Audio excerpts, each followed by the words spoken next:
తెలంగాణ ముఖ్యమంత్రి రేవంత్ రెడ్డి హార్వర్డ్ యూనివర్సిటీలో కోర్స్ కొరకు చేరుతున్నాడు. సో ఇది Kennedy school of government, Harvard యూనివర్సిటీలో one of the top schools. ఇది పాలిటిక్స్, గవర్నెన్స్ ఇలాంటి ఇష్యూస్ పైన. సో ఈ స్కూల్లో, హార్వర్డ్ యూనివర్సిటీకి చెందిన ఈ విభాగంలో ఒక ప్రోగ్రామ్ జనవరి 25 to 30 మధ్య జరిసేటువంటి ఒక ప్రోగ్రాంలో ఎన్రోల్ అయ్యాడు. ఇది మీడియాలో వచ్చిన కథనం. సో ఈ ప్రోగ్రామ్ పేరు ఏంటంటే leadership 21st Century chaos conflicts and courage. చాలా ఇంట్రెస్టింగ్ ప్రోగ్రామ్ ఉంది. సో 20 కంట్రీస్ నుంచి, 5 continents, 5 ఖండాల నుంచి 20 దేశాలకు చెందిన వారు అటెండ్ అవుతారని. అంటే ఇందులో భాగంగా రేవంత్ రెడ్డి, తెలంగాణ ముఖ్యమంత్రి రేవంత్ రెడ్డి క్లాస్లో కూర్చుంటాడు. క్లాసెస్ వింటాడు. వినడమే కాకుండా హోంవర్క్ చేయాలట, అలాగే అసైన్మెంట్లు కూడా రాయాలట. తర్వాత ఇతర పార్టిసిపెంట్స్తో కలిసి గ్రూప్ ప్రాజెక్ట్స్ కూడా చేయాలి. ఆ ప్రాజెక్ట్స్ను మళ్ళీ క్లాస్లో ప్రజెంట్ చేయాలి కూడా. So you will be a new Avatar ఈ 1 week జనవరి చివరిన.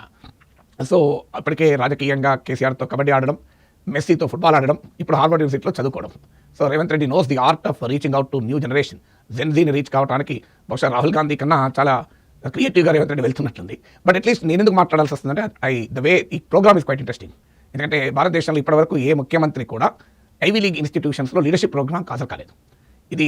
దీని ప్రత్యేకత ఏంటి? ఈ ప్రోగ్రాంలో భాగంగా నేను మీడియాలో చదివిన దాని ప్రకారము, సో డిఫరెంట్ కేస్ స్టడీస్, అంటే డిఫరెంట్ టైం పీరియడ్స్లో, డిఫరెంట్ ఇరాస్లో, డిఫరెంట్ కంట్రీస్లో ఉన్న కేస్ స్టడీస్ను ఈ పార్టిసిపెంట్స్ ఎనలైజ్ చేసి ఇష్యూస్కు పరిష్కారాలు సూచిస్తూ వాటిని గ్రూప్ ప్రజెంటేషన్స్ కూడా ఉంటాయి. హార్వర్డ్ యూనివర్సిటీ ప్రపంచంలోనే one of the top most university. So ఎందుకు ఈ మాట చెప్తున్నా అంటే, నేను ఎప్పటి నుంచో భావించే అంశం ఇందులో ఉంది. భారతదేశంలో మీకు ఆశ్చర్యం వేస్తుంది. ఒక నర్సు పోస్ట్ కావాలంటే ట్రైనింగ్ ఉంటుంది. బీఎస్సీ నర్సింగ్, ఎంఎస్సీ నర్సింగ్, ఒక నర్స్కు, లేదా ఒక డాక్టర్కు ట్రైనింగ్ ఉంటుంది. ఎంబీబీఎస్ చదివినప్పుడే ఫీల్డ్ వర్క్ ఉంటుంది, హాస్పిటల్లో పనిచేయాల్సి ఉంటుంది. సెకండ్ ఇయర్ నుంచి మీరు కానిస్టేబుల్ పోస్ట్ సెలెక్ట్ అయితే పోలీస్ అకాడమీలో ట్రైనింగ్ ఉంటుంది. సో ఇలా మీకు కానిస్టేబుల్, నర్సింగ్, టీచర్ ట్రైనింగ్, మీకు టెట్ పాస్ కావాలి, డిఎస్సీ పాస్ కావాలి, అంతకుముందు బీఈడీ చేయాలి. ఇలా ప్రతి దానికి మీకు ట్రైనింగ్ ఉంటుంది. కానీ వీళ్ళందరినీ నియమించి, నడిపించి, వీళ్ళందరితో పనిచేసుకునే రాజకీయ నాయకులు మాత్రం ఏ ట్రైనింగ్ అవసరం లేదు. ఎమ్మెల్యేలకు ట్రైనింగ్ అవసరం లేదు, ఎమ్మెల్సీలకు అవసరం లేదు, ఎంపీలకు అవసరం లేదు. దేశాన్ని, రాష్ట్రాన్ని పాలించే రాజకీయ నాయకులకోమో ట్రైనింగ్ అవసరం లేదు. నర్సు పోస్టుకు, కానిస్టేబుల్ పోస్టుకు, టీచర్ పోస్టుకు, ప్రతి పోస్టుకు ట్రైనింగ్ కావాలి. ఇలా ప్రతి ఒక్కరికి ట్రైనింగ్ ఉంటుంది. రాజకీయ నాయకులు ఎందుకు ట్రైనింగ్ ఉండదు? వీళ్ళందరినీ నడిపిస్తారు. అసలు నిజంగా చెప్పాలంటే మ్యాండేటరీ ట్రైనింగ్ ఉండాలి. ఎమ్మెల్యేలుగా గెలిచారు, ఎంపీగా గెలిచారు, సర్పంచ్లుగా గెలిచారు అంటే మ్యాండేటరీగా ఒక 4 రోజులు వీళ్ళకు ట్రైనింగ్ చేయాలి. అంటే ఎలా కమ్యూనికేషన్ స్కిల్, నేను కౌన్సిల్లో చూసేవాడిని, అర్ధగంట మాట్లాడేవాళ్ళు, 2 నిమిషాల సబ్జెక్ట్ ఉండేది కాదు. వాళ్ళు కావాలని మాట్లాడారనుకుంటే అనుకోను, because they not trained in communication.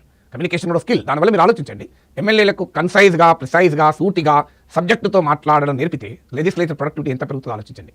అలాగే ఎమ్మెల్యేలకు చట్టాలపైన, నిబంధనలపైన, good governance, principles of good governance పైన ట్రైన్ చేసాం అనుకోండి, ఎంత లాభం ఉంటుంది. కానీ రేవంత్ రెడ్డి హార్వర్డ్ యూనివర్సిటీలో లీడర్షిప్ ప్రోగ్రామ్కు ఎన్రోల్ అయ్యారంటే that's a good thing. You have to encourage మిగతా పార్టీల పొలిటీషియన్స్ కూడా you should go and study in these university.